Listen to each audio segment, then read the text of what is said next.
I go from being in the car and then all of a sudden I'm surrounded by darkness, but it wasn't like a negative darkness. It was more so neutral. Like it kind of reminded me of space. For some reason, I always picture it as like just being in space, you know? So it was a neutral darkness, but off in the distance was like a small white light, and it starts getting bigger and bigger. I thought it was coming in my direction, but I think in hindsight I was going towards it.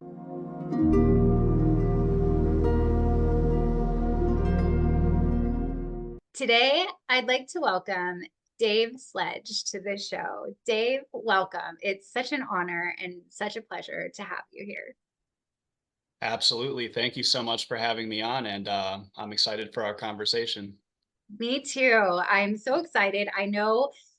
All I know of you so far is that you've had a near-death experience and an out-of-body experience. And I'm really excited that I get to hear your story for the first time, as well as my audience, unless they've seen you before. But I'll be done talking for a while. I want to get right into your story. So with that being said, can you share what happened with your near-death experience and anything else that led up to the NDE? Absolutely. So I had a near-death experience when I was about 8 years old. I'll give a brief backstory on how it happened. I've had asthma my whole life. I've had a few asthma attacks in the past, obviously nothing as severe as this one. Um, so I was sleeping over a family member's house at the time, and they have a long-haired gray cat. And we had no idea about this, but apparently I am like deathly allergic to cats. And this is actually how we found out in the first place. So I'm sleeping over this family member's house. It's late, maybe about midnight, and they're off to bed. I'm watching cartoons or whatever. I think Johnny Bravo was coming on. I hate giving free advertising, but I remember Johnny Bravo was coming on, so I keep giving them the advertising. But anyway, I'm starting to use my inhaler a lot. Now, keep in mind, I'm cuddling with this cat like all night long. I'm using this cat as like a pillow, literally on the couch.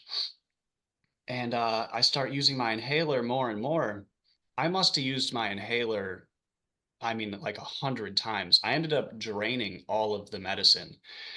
And so this goes on for maybe like 3 hours or so. I don't know exactly how long it was, but I think it started at about midnight, and then Johnny Bravo was being advertised for like 5 a.m. So this was like 3 or 4 hours maybe realistically, but um I didn't want to wake up my aunt. Like I knew I was having asthma problems, but I felt so bad to wake her up. That's why I waited so long in the first place. And only once I ran out of medicine did I say, okay, I got to tiptoe in there and tell her that I'm having problems. And by then, really, I was actually already dying by the time that I decided to wake her up. And it was really rough at this point, to be honest. And so I wake her up, and she jumps into action.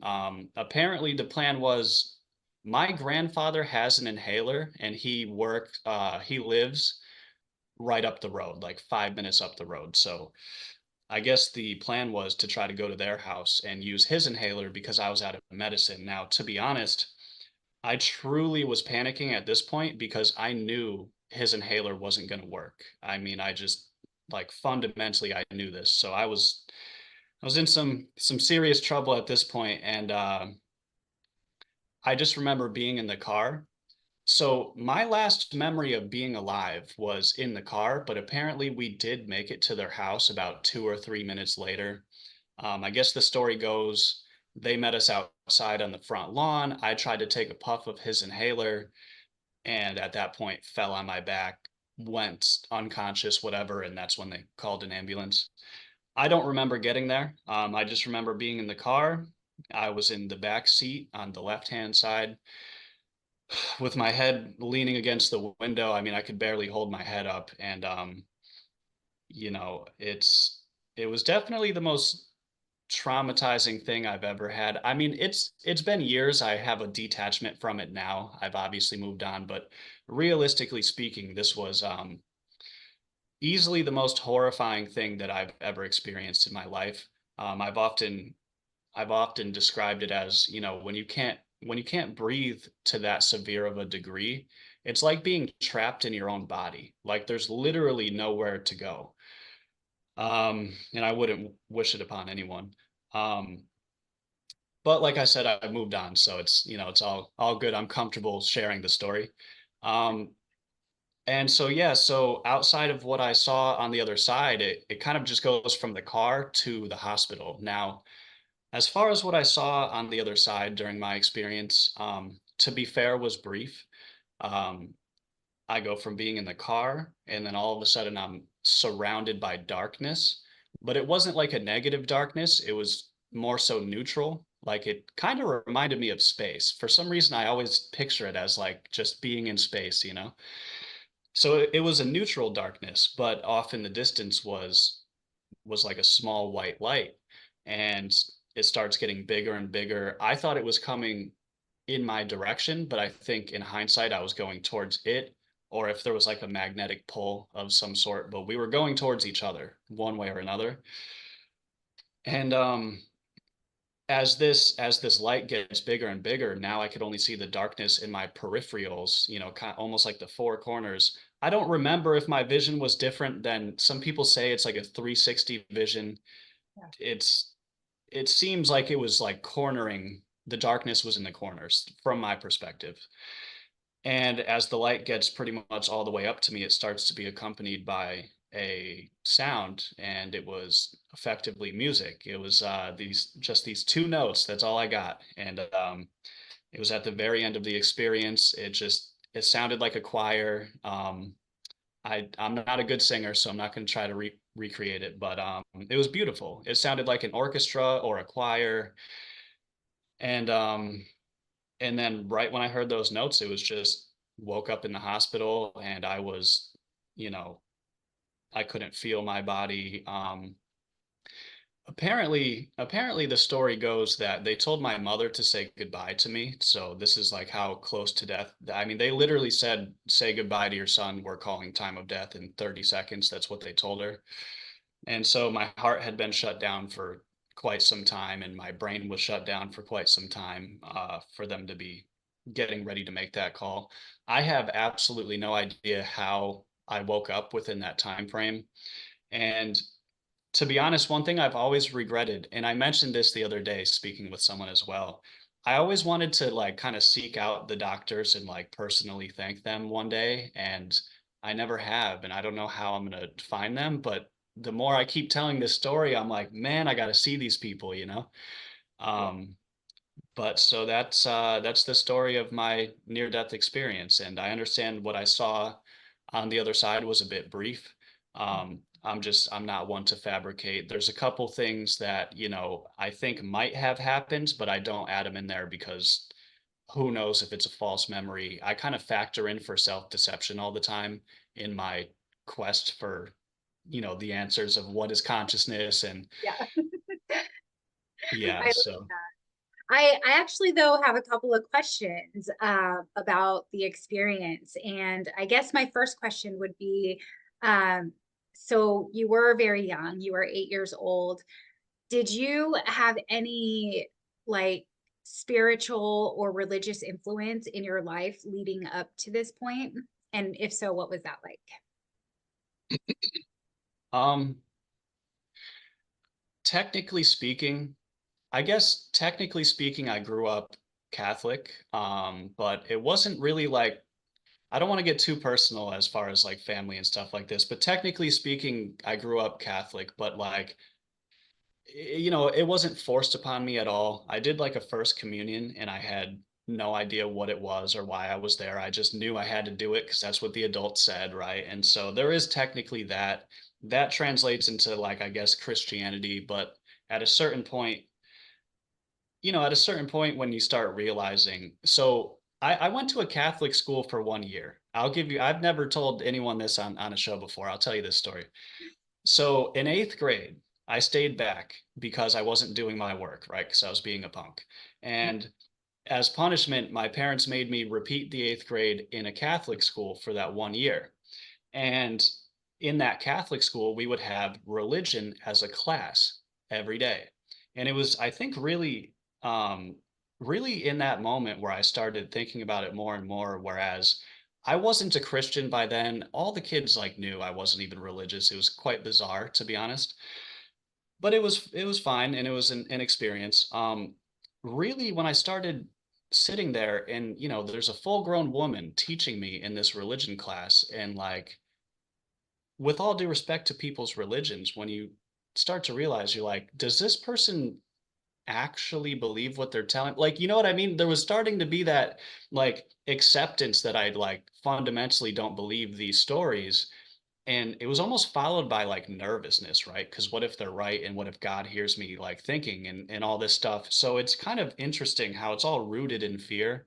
That's a whole other conversation, the way Christianity was pushed with, vicious like torture devices and stuff like this. This is how it was pushed on the people, but I'm not an expert. Um, I'm losing my train of thought a bit. There was a reason I was saying all this. What was the question? Well, the reason I ask is because I've interviewed some near death experience researchers and a lot of other people who've had near death experiences. And one of the common themes is that the near death experience is a reflection of, or I guess a little bit tainted by our beliefs. And so I was asking if you had had any exposure to spirituality or religion leading up to. Yes, it was brief, but I have a couple more questions to ask after that. So that's why I was asking if there was any kind of beliefs implanted in you. You were so young. So I feel like there was such a pure innocence to maybe what you did believe. But yeah, that's why I asked. Yeah, so absolutely. So to your question, yes, technically there was some religious background, but it wasn't anything that, I took super seriously. It was just going through the motions. It was never forced upon me to that degree. By the time I had the out of body, or excuse me, the near death experience, I don't even recall like tying the two together, to be honest, like even upon reflection. I've never actually even thought about that, but yeah, no, it didn't seem like there was no correlation there. I think there was complete detachment from the two. And I'm curious, because you said that there was darkness and you said it wasn't like evil or bad, but that as the light moved closer to you or you moved closer to it, that it was more kind of in the corners. Was there any awareness at the time that you might be dead when you were having that experience? That is actually a very interesting question. So there was awareness. No, I don't think I knew that I was like on a different side, to be honest. I don't even think I acknowledged any of it at the time until after waking up in my body.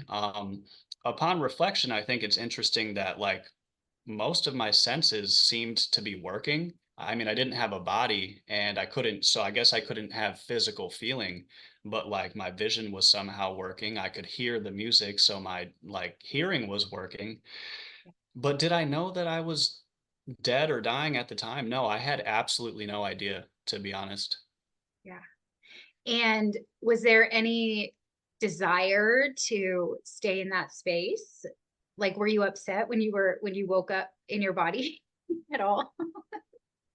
I think I think by the time when I woke up in my body, I was so heavily confused, that I don't think I was, the desire to go back. Maybe that came later in life upon, trying to contemplate what is consciousness all the time and stuff like that. But at the time, no, there was no desire to go back. I was severely confused.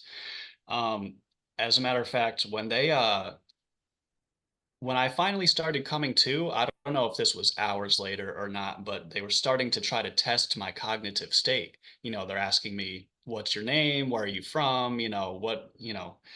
And one of the questions they asked me was, how did you get to the hospital? And I told them that I thought my mother carried me in her arms and walked me to the hospital. Apparently, that's what I told them. So they were probably panicking when I said that, like, oh, this dude's, he's lost it. But yeah, but I don't. I don't think there was any desire to go back at the time. I think I was just severely confused and, pumped full of drugs at the time, and Now, I'm curious, as an 8-year-old having this experience, coming back confused, did you tell anyone about the experience? I've certainly told a lot of people about this experience, all of my friends and some family members and stuff. Um, I don't know how soon it was until I started sharing the story, to be honest. I actually have no idea how long that would be. I don't think I told people right away. It might have only been later in teenage years that I started saying it, but I don't know at exactly what point. Got it. And was it accepted, or did people look at you like you were crazy when you told them about the experience? Um, to be honest, no. Out of the people that I've told about this, I've never really had any people, what's the word I'm looking for? Because what are they gonna push back on? It's not like I had one of those experiences where it's like, well, I went on a 35-day journey, and Right. some people have very profound and in-depth experiences. So for me, I feel as though I got as close to the light as humanly possible without going inside of it. And I think that maybe if I had entered, then I would have had one of these crazy profound, went on an experience, talked to God and stuff like this. And for me, it was like I was outside looking in, and I feel as though that's another reason I don't put in the extra details that I think might have happened, because I don't want to fabricate. I think people just there would be no really reason to lie about it. So no, I've never had pushback. I've never had people say like your story's crazy. Maybe on the out of body experience, because that's a little bit, a little bit different. But Yeah, which I'm excited to hear about. But before we go there, I just want to ask this because a couple of times before we pressed record, and I believe since we've pressed record, you have mentioned your quest to, and I'm probably saying this not literally how you said it, but your quest to explore consciousness. I'm curious if you could share a little bit about that, and if you think that this experience with the light had any influence on your quest to understand or explore what consciousness actually is. absolutely. So sorry, my voice is all scratchy. um, So, absolutely. So, as far as the correlation, how much did my near-death experience have to do with my desire to figure out what is consciousness? I think it's fundamentally the entire reason that I have that heavy of an interest in it. Um, and what shit, I'm so sorry. Well, it was a two-part question. Yeah. So I just want to hear about your quest to explore. So, yeah, like what inspired you or motivated you to explore? Okay. Okay. So I know exactly what to, okay. So the near death experience is not only the reason why I think I gained this interest in the first place, but to me, when you come that close to death, I mean, for me, I've never taken that lightly. The way that I live my life is very much, I am innately aware that all of my time is extra time. I have felt that way since this happened. I mean, I literally didn't think I was going to live to see 20 years old, to be honest. And then by the time I turned 20, I didn't think I would see 30. Now I'm 30 now, and I'm like, oh shit, we're in it for the long run. I got to start taking care of my body and stuff. Um, but I digress. So basically, the interest of consciousness comes from not only the experience as a foundation, but the more I think about it, the more questions I have. I mean, think of how peculiar this situation is, right? I love having this conversation. Think about how peculiar this situation you find yourself is. You find yourself to be alive, which is the only state that you have ever known as far as you know. We don't know what you means or what I is in the first place. You find yourself to be alive in a human body, the only body you've ever known.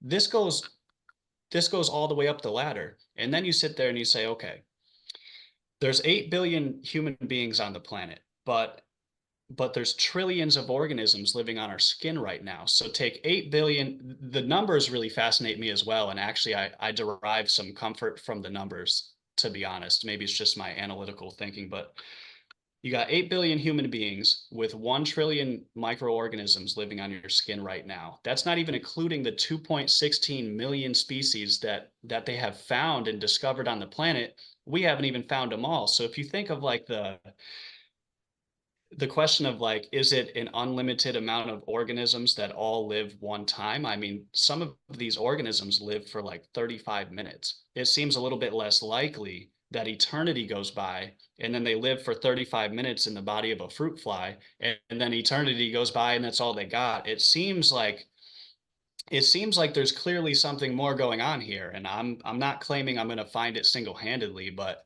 I find comfort in those kind of angles as well.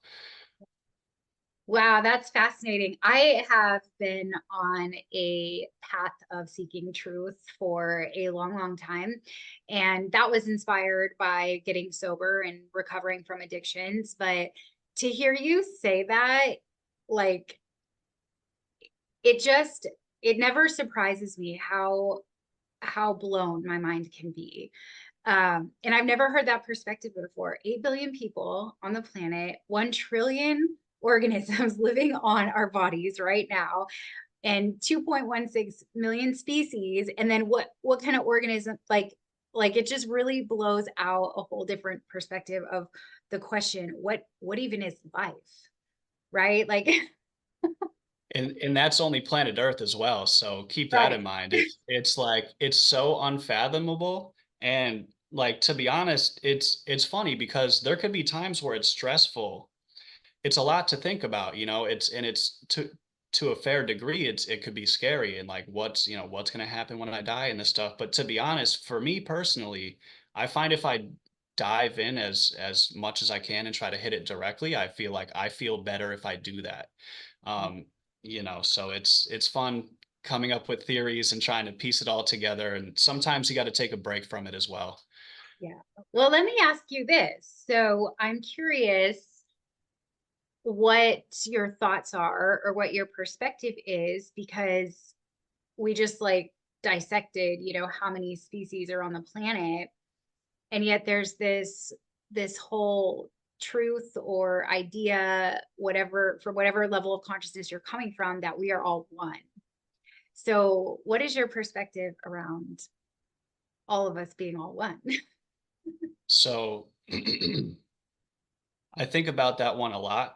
So there is it all one consciousness that splits itself into like multiple entities, or are these individual souls? That's honestly that's a very hard question. Could they somehow be working together? I really have no idea. That question kind of boggles my mind because it seems like we go on individual soul journeys, but then if it's all one consciousness, I mean, is this like solipsistic? Is this like we're literally all the same person? I'm not saying that's what I believe, but that's the pretty clear implication of that. So I don't I'm really not sure if it's multiple souls that maybe all go into one source like location, or if it's literally the same life force that's spreading out into multiple entities, or maybe there could be a field of consciousness in which everything born into it is bound to be conscious by default. I don't know, but these are pretty much the main theories that I lean towards nowadays. I try not to get married to any ideas because I don't want to block out like new possibilities. So I love that. So, okay, I'm really curious now. You mentioned that, are we all soul, like, are we all one soul just split into different like pieces, or are we all different souls? And you also mentioned, how some of us or some of the organisms, like a firefly, can come and live for 35 minutes. I'm curious what your thoughts are on past lives and reincarnation.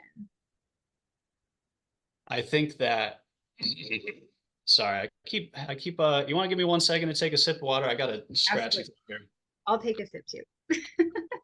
We can edit that out. Oh, dude, that's like my main struggle is like all right, anyway, let me not get distracted. So this is a very interesting topic for me, the reincarnation in past lives. It seems pretty likely it just seems a little bit more like I think it's more likely that we live multiple times than we all live one time in one body for the reasons I discussed prior. Um, Now, keep in mind there's a bias there because obviously it would be more favorable for me personally to not literally cease to exist when I die, right? So like there is, to be fair, there's a bias there, right? We don't want this all to be over. But I do think that the more logically I think about it, and the universe doesn't have to be logical, so that's the trick. So I could be wrong, but it seems more likely. It would seem very bizarre that an unlimited amount of organisms live one time and that's it. It seems like maybe there's a system here. I mean, I'm trying to figure out the ins and outs of the system. It's like a full-time job, right? It's a lot of mental stress, but I will say that I think it's very possible for people to potentially reincarnate. Um, I don't believe that it would be, if it's true, I don't believe it would be bound by human beings only. Maybe it's between species, all this type of stuff. And then that brings in the question of, well, why don't we remember our past lives? And I heard a very interesting theory on this, and it makes perfect sense. If we remembered our past lives, think about what you would do. Let's say you live one life and then you have now a second life, but you remember your first. Well, you're probably going to be tying up loose ends from your first life. So now this becomes a huge distraction in your current life. And now, if you could remember all your past lives, I, like there'd be no room for the life that's right in front of you, right? That's so many loose ends. I think we have to forget if it's true that we reincarnate, I think that it's probably a good part of the system that we forget. Because if I was worried about my family from the 1700s and still trying to keep up, like it's going to get to a point where it's too much. It's like overloading. Yeah. Yeah, I love that you said that, that we have to forget. So I've interviewed quite a few near-death experiencers and those who've also had a pre-birth memory. And I've also interviewed past life regressionists. And, one thing that I gather that they all kind of say in a different way is that we're veiled for a reason.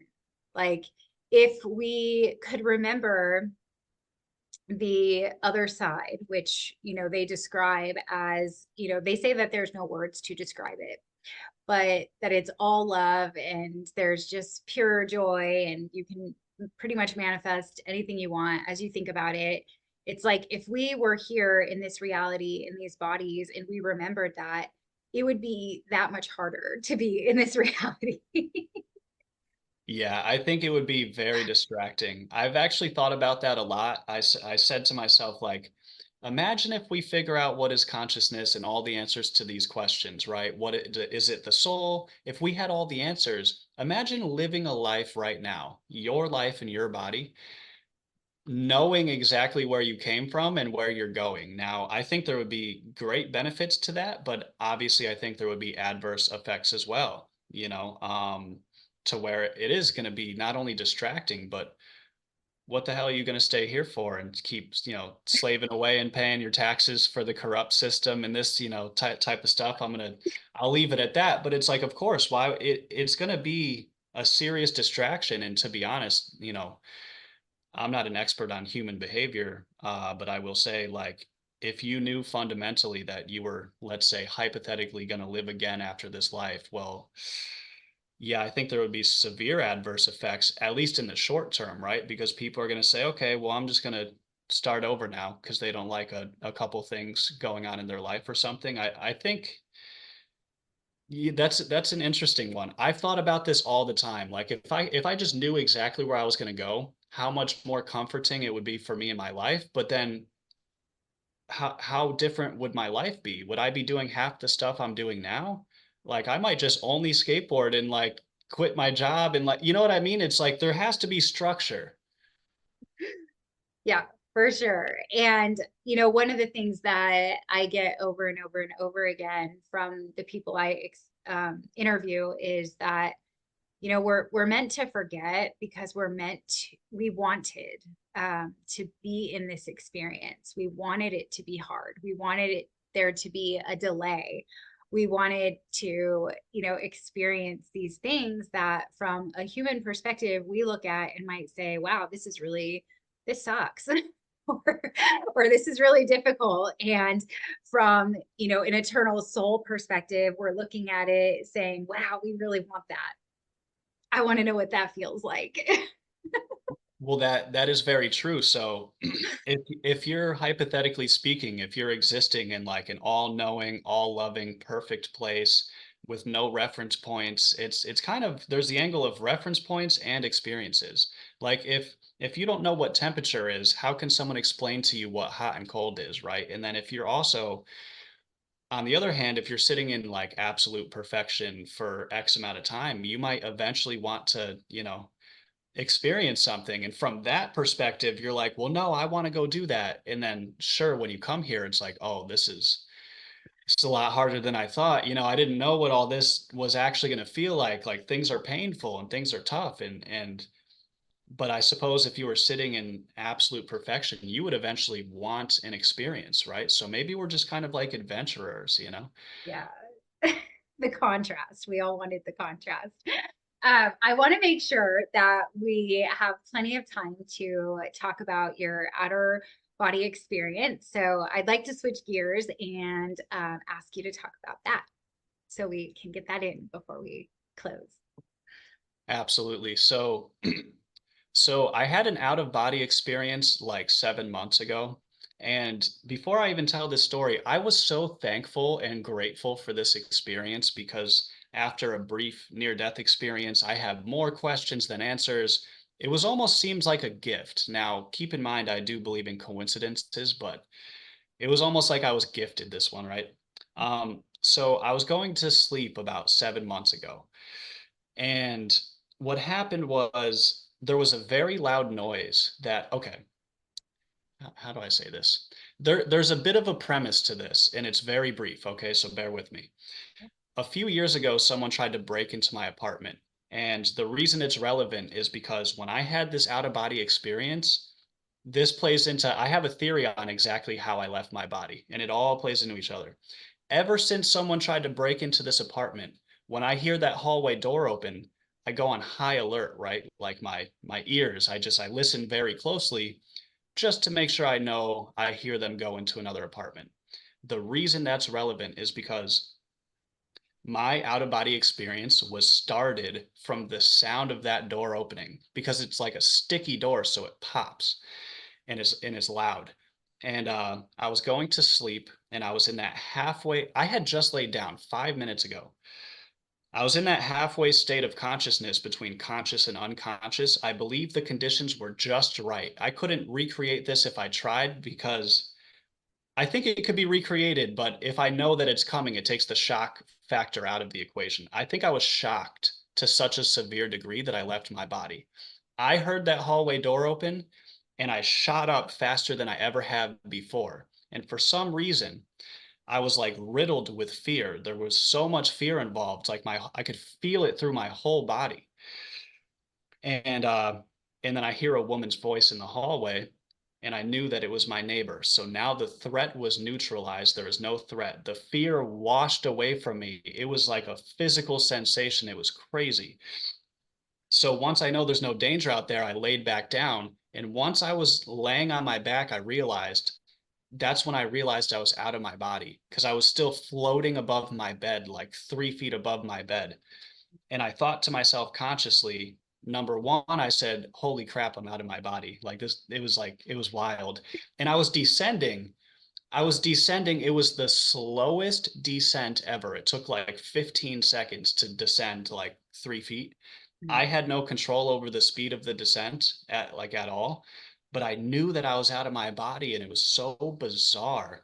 And when I got about halfway down, my consciousness started to feel like it was fading out of existence for some reason, like as I got closer to going back into my body. And it was dimming out. It was dimming out like a light. I mean, just literally a slow dim. And I thought to myself right before I went back in my body, I said, is this what it feels like to die? That's exactly what I thought to myself. And And then I woke up and I was still sleeping on my side. My physical body had never moved. It had only been 5 minutes, you know. The neighbor is now locking her door from the inside. So everything actually happened out there. And I was mind blown. I mean, when I say when I woke up, my eyes were wider than they ever had before. I couldn't even sleep this night. Like, I stood up for like, I stayed up for like 2 hours trying to piece together exactly how this happened. And I'll tell you what my theory is on why this happened. I believe the conditions were just right. And in that vulnerable state of in between consciousness, I think that I was shocked to such a severe degree from the perceived danger that my consciousness was tricked into leaving my body. That is the only theory I have come up with. It's the only thing that can make any sense. So that was without warning and just completely out of nowhere. And to be honest, that was like the final straw. For me, I was like, I had that experience. It gave me a couple more answers. I was very thankful to have that. And that's when I said, that's it. I'm going to start talking with near death experiencers and everything like that. It was kind of divine timing, the whole thing, to be honest. But between the near death experience and the out of body experience, those two fundamentally are the reason that I'm here with you today and everyone else that I've had the pleasure of speaking with. So Yeah, yeah, that's it was a fascinating. wild one. So I'm curious, were you interested, like, are you into meditation and were you like trying to, I know there's a lot of people who are doing meditation practices and they want to have out of body experiences. Was that you? I mean, I've never meditated, and so I've never tried to leave my body either. Even after this event, the first thing I thought of after this event was like, how can I recreate this? But I came to the conclusion that if I know it's coming, the shock values, it's going to be tricky. And I've never even tried after this event either. So no, I've never meditated. I've never tried to leave my body. I've just had that, the way my brain works is that I'm so innately aware that I'm going to cease to exist that like I couldn't even imagine trying to pretend that I don't care about it. It's just I can't help it. This is what I look at every day and it's not going anywhere. So Interesting. So I'm curious because a lot of the people that I interview, and I watch and read a lot more near death experiences than I've actually interviewed. So I'm very aware that one of the common themes is that after they have a near death experience or after someone has an out of body experience, that their experience here is different, where they're more sensitive, or they may have now psychic abilities or things like that. I'm curious if that's part of either the NDE or the OBE that you had. I certainly do not have psychic abilities. I'm not clairvoyant, I'm not psychic. I'm not doubting the people that say they are. I don't even know enough about that to comment on that. But I'm definitely not psychic. I have no supernatural powers. I guess really it just, especially the near death experience, it kind of just all it did was like what's the word I'm looking for here? Not accentuated, it kind of amplified.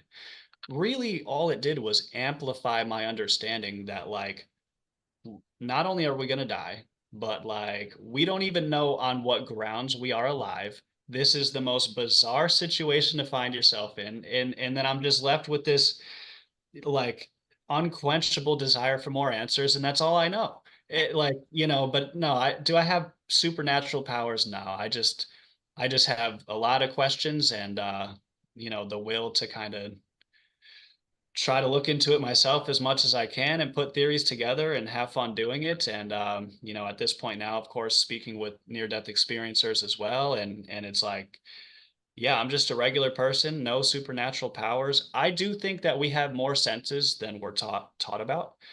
I think that we have, for example, they teach you about the five senses because I think they say we have like 30 or something like this. Oh, Like we have the ability to detect electromagnetic fields and stuff, but we're not taught about it and then we're like removed from wildlife, so we're like slowly unlearning all these senses. So I do think fundamentally that human beings have more powers than they realize, but that doesn't make me like a special case, you know? Yeah, I love that answer, and I'm fascinated. I know that we have more senses than what we're taught. I myself am very, very sensitive. So besides the five senses, there are other things that I can sense, but I've never heard that we have like 30 of them.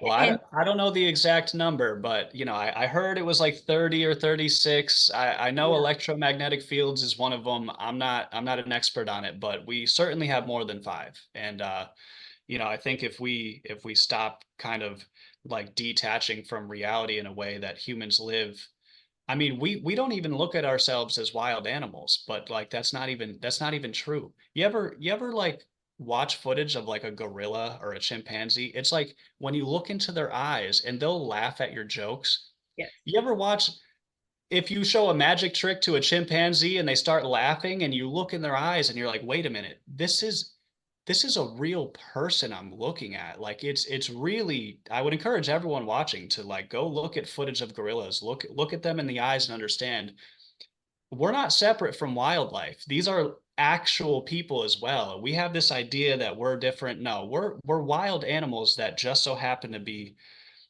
you know, it's like the luck of the draw. We have intelligence combined with the able bodies that separates us from the rest, but we're not separate. We're not separate at all. Yeah. Yeah, that's so fascinating. And there was something that I was going to go back to, but now I'm in a whole nother thread around the animals. And oh, okay. So we have more senses than we're taught, right? We're taught five senses, and there's a lot more. So 30, 36, maybe even more than that. Who knows, right? There's so much that we don't know about ourselves that that I think people like us are, gonna crack some more truths out. But the out of body experience. Now, what I have read, what I've heard, what I've been taught through many different texts and courses and things like that is that we all actually have the capacity to experience those senses or to travel out of body. I'm curious, based on your experiences, what you would have to say about that. I think that the ability to potentially leave your body, I mean, for me, I know it to be true just because I have. For the people that might not have had that experience, I would say it's definitely real. I think it's definitely true. Now, is there going to be a way where we can kind of control that and do it on a dime, like at our will? Um, I'm sure there's methods that can be created, and I know a bunch of people already have come up with these methods. But to answer your question simply, yes, I do believe that you know it will come a point where there's very just specific methods that are like 99% effective, where you can control that experience. I don't know if we have that now, but I think eventually we will get to that point. Yeah. I have a curiosity that's coming in, and I'm not really sure why, because I don't know if you know the answer, but maybe it's just up for discussion right now. But I, one of the things as a life coach and in the other stuff that I do outside of this podcast with teaching authentic communication, I do love all the near death experience stories. I love out of body experiences. I love all the, we'll say, woo woo, spiritual, metaphysical stuff like that. But there's a huge part of me that kind of asks all the time, like, what's the point? Like, we are in these bodies, right? We're in this world. There's, things that we need to learn to navigate within this world. So I guess the question would be, what do you think the purpose is of all of this metaphysical, out of body stuff like that? Well, are you referring to the purpose of life or the purpose of like out of body experiences? Yeah, the purpose of like out of like how could those help us, I guess? Because I'm gonna ask you later what you think the purpose of life is. Okay. I have three Okay. questions that I ask all my guests at the end. So I will be asking that. But yeah, I get like, so sometimes I get really sucked into, I'll give some context. And sometimes I get really fascinated with, out of body experiences. And I don't know that I have a desire to, honestly. I feel scared, but I also feel excited about the idea of it. And, I've been told that I'm a channel, I am a medium, I have, channeled spirits for other people before. And sometimes I hear things and see things and my senses go off. And I'm always like, well, what's the point? Like, if you're not here to give me like direction or a message, like why would we want to be out of this world if we're in these bodies? Like, I don't know if my question is making sense, but it came in really strong to bring it into this conversation. Oh, it's all good. So I think that, you know, there doesn't have to be a purpose for everything in a weird way. Now, I'm not saying there's no purpose to it. Maybe the purpose could be to give people comfort who have these existential questions and things like this, kind of like a little reminder like, hey, there is something else, don't worry about it. But to be fair, you know, well, I don't want to say too much because it kind of goes into the question I know you're going to ask later. But yeah, maybe there's purpose to it, maybe there's not, you know. If there is a purpose to it, I would say it's probably for comfort. It's probably for a reminder like, hey, there's something else so you don't have to worry as much. If Mhm. there was a purpose, I would say maybe that's what it is. Yeah. I like that. I actually feel that and resonate with that. Usually for me, it's kind of like, oh yeah, we're not alone, or we have help, or there's more. Like, and sometimes, I've been through a lot in my life that sometimes just knowing that there's more that or having some sort of connection to more than just this reality that we're living in can be comforting. Absolutely, yeah. I mean, you got it. You can't be limited by what your current environment is. There always has to be more, even in regular life. If we're talking not out of body, not, death and stuff, there always has to be more. If it's just all the same, you get lost in that, So it's always, there has to be more. You could pick up a new hobby and could become your life's greatest passion and you have no idea this might happen in 2 weeks from now, so there's always more and you just got to be open to it. Yeah. That is, when I started to learn that people had near death experiences, and when I started listening to stories, and then I started interviewing, a lot of what has been shared has lined up with a lot of the stuff that I have studied or have been exposed to since I started my, we'll say, spiritual walk through recovery.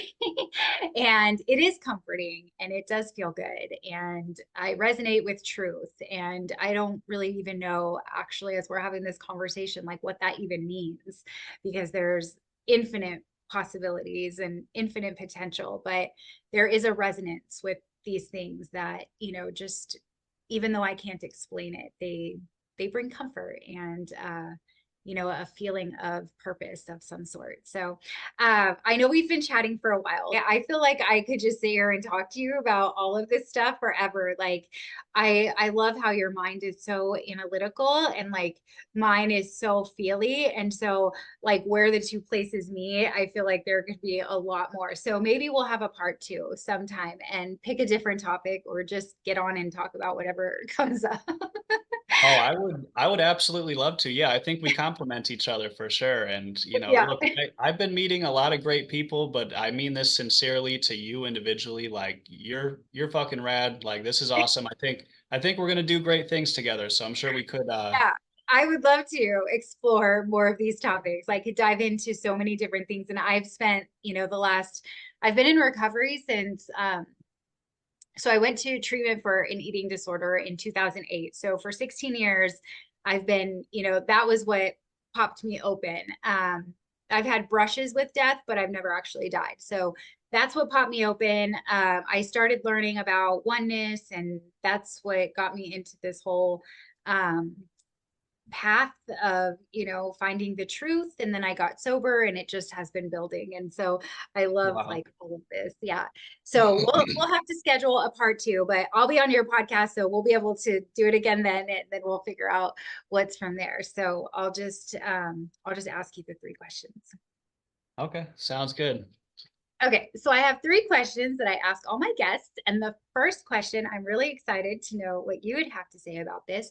How would you define God or source? So, if I was faced with the almost impossible task of answering that question, I would say that source or God, I don't believe it's what they say in books. Obviously, there's different religions, but let me just try to be specifically clear. God or source could be literally all of us combined. In my opinion, that's just only one theory. That could be, whatever this life force is that seems to inhabit bodies. It could literally just be like the sea of this energy, just like the bulk of it, where we come from, where we return to. Effectively speaking, it could literally be all of our life force combined. I think maybe I know it's not the most incredible answer, but I think that's really fundamentally what I think it is. Thank you. And the second question is, what would you say is the purpose of life? So I think the purpose of life to a degree is actually up to the individual. I think that we create our own purpose. I'm not saying it's purposeless. I'm saying you have to create your own purpose. The purpose of my life is different from the purpose of my neighbor's life. That's not even to mention if you look at society as a, I don't want to branch too far out here, but if you look at what's normal in society, right? People say, well, the purpose of life is XYZ because 90% of people believe it. Well, I hate to break it to you, like there is no such thing as normal. What society considers to be normal constantly changes, therefore it doesn't exist. And there's plenty of examples on that, but I'll spare you because I talk about it often. But yeah, I think the purpose of life is sincerely up to us. I think we get to create our own purpose, If you're a skateboarder, you're like, hey, a huge percentage of my entire purpose on this planet is to do nose grinds down handrails like that, and but then to someone else who does ballet, that's not their purpose, right? So I do think it's up to the individual to kind of create one. Awesome. And the final question is, if you could take one piece of wisdom that you have now and offer that to a younger version of yourself, what would that one piece of wisdom be? Well, there would probably be a lot that I would tell my younger self. If I had to pick only one, it's hard to pick only one. I would say don't be so naive. I was kind of naive as a child. I was very overly trusting of people, and then you would kind of learn the hard way. You know, can I just rifle off a handful because I can't just pick just one? Absolutely, yes. I, I would say don't smoke cigarettes. I smoked cigarettes when I was a kid because I'm maybe not the smartest all the time, but yeah, I would say don't smoke cigarettes. Understand that not everyone is going to have your best interest in mind. Learn how to forgive. Um, to be honest, there's so many. I'm not a perfect person, so I could say a whole bunch of things. I mean, I could probably list 100 things, but maybe those first three are what came to mind. So Mhm. I like it. I agree with don't smoke cigarettes. I nicotine has been the one addiction that I cannot quit. So that's it what is I no tell my good. kids. Just never pick this up. Yeah, it's no good. Realistically speaking, I would say that's the most easily avoidable mistake that I've made is like how did I just let that one slip through the cracks? Yeah, Uh, I hear you. I agree. And so how do people find you if they want to get in touch with you? yeah, so we have a YouTube channel where I interview people with near-death experiences, etc. It's called Our Sliver of Time or Our Sliver of Time, depending on how you say it. That's OUR. When I say Our Sliver of Time, people think it's HOUR. Yeah. But anyway, so yeah, you could find me on YouTube there, and that's fundamentally what I refer to it as my life's work, even though I just started. I mean, I put more hours of work into this than my full-time job. And so that's where you're going to find me as often as I could possibly manage to be there. Um, I do have a Facebook as well, just for anyone. It's really only used for organizing interviews anyway, so I don't know if the audience really needs it. But yeah, I have a Facebook as well, and between the two, that's where you can find me. We are also technically on all platforms, even though I don't post on social media. But you can find Our Sliver of Time on every single platform. I will be sitting there with 0 followers. You can you can find me there as well. But yeah, so that's where you can find me. Awesome. I'll be sure to include the links in the description of the show for anyone to easily be able to find you if they want to get in touch with you. And I just want to say thank you so much, Dave, for joining me today. This has been such a fun conversation. There's so much more that I could pick your brain about. I know that I have a ton of curiosities that are just lining up. And so hopefully we'll have a part two sometime soon. It's been such an honor and such a pleasure. Thank you so much. Absolutely. And hey, thank you as well. I'm just as honored to be here, and I really appreciate you having me on.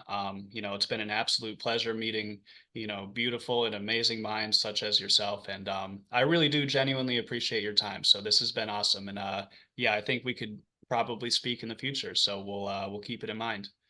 Awesome. Stay tuned for part two with Dave. I would like to personally thank you for tuning in to this episode. If you haven't already, please be sure to like this episode, subscribe to my channel, and turn on notifications so that you never miss a beat. And if you really resonated with this content, please share it with all of your friends so that collectively we can expand our consciousness. Have a very blessed week.